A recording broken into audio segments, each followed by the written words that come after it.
صباح الخير او مساء الخير عليكم. انا اسمي اسماء ودي قناتي قناة سمسمة. النهاردة هنعمل مع بعض وصفة سهلة خالص وجميلة وهتوفر علينا وقت كتير وهتعجبنا قوي وهتعجب اللي هياكلها. يلا بينا ندوس لايك ونبتدي الفيديو بتاعنا. الملوخية طريقة ملوخية خضراء من غير ما نستخدم المخرطة. هنعملها بطريقة سهلة خالص. دلوقتي الملوخية متفرزة معايا، او اول ما بجيبها بقرطفها واشيل العيدان منها وبسيب العنقود الصغير اللي فوق ده عشان ده اللي بيدي العرق معايا في الملوخية. وبعدين بحطها بغسلها، بعد ما بقرطفها بغسلها وبنشفها كويس واحطها في اكياس في الفريزر على حسب قد الوجبة يعني. بعد كده بطلعها من الفريزر وبروح حطها في الحلة بتاعتنا واحط عليها الشوربة قد كمية الشوربة اللي هتخليها متوسطة معايا مش خفيفة، وهسيبهم يغلوا مع بعض شوية على البوتاجاز.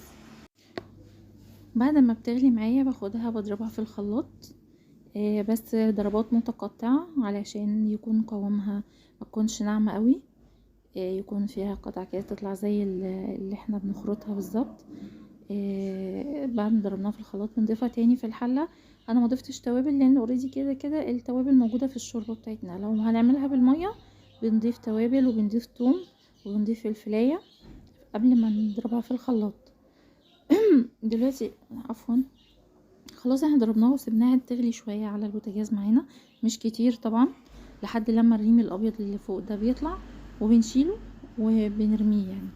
بعد كده بنحط بقى بنشيلها من على البوتاجاز ونحط توم مفروم، بنزود شوية التوم بتاعنا ومعايا مع شوية ملح صغيرين وكزبرة كزبرة مطحونة على الزيت بتاعنا، ونحمر كويس التقلية بتاعتنا الطشة. وبعد كده نضيفها بقى على الملوخية، نرجعها تاني على النار تغلي معايا كده غلوة بسيطة ونشيلها من على البوتاجاز. واهم حاجة اهم خطوة معايا ان انا بعد ما اشيل الملوخية من على البوتاجاز مغطيش الحلة ابدا، لان انا لو غطيت الحلة الملوخية هتفصل عن الشوربة وهتبقى دي لوحدها ودي لوحدها يعني هتنزل في القاع.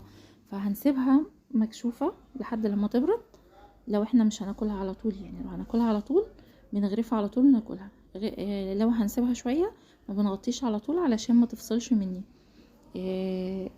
جربوها حلوة قوي قوي وبجد كل اللي دقها عجبها قوي. الطريقة دي انا اكتشفتها بالصدفة، كان جاي لي كمية كبيرة وما كنتش قادرة اعمل الكمية دي كلها ان انا اخرطها على ايدي وكده، فعملتها بنفس الطريقة. غسلتها ونشفتها، هي كانت جايه متقطعه يعني، غسلتها ونشفتها وبعد كده حطيتها في الفريزر وطلعت قلت اما اجرب الطريقه دي يعني. عملتها بصراحه طلعت تحفه جدا. يا رب يكون عجبكم.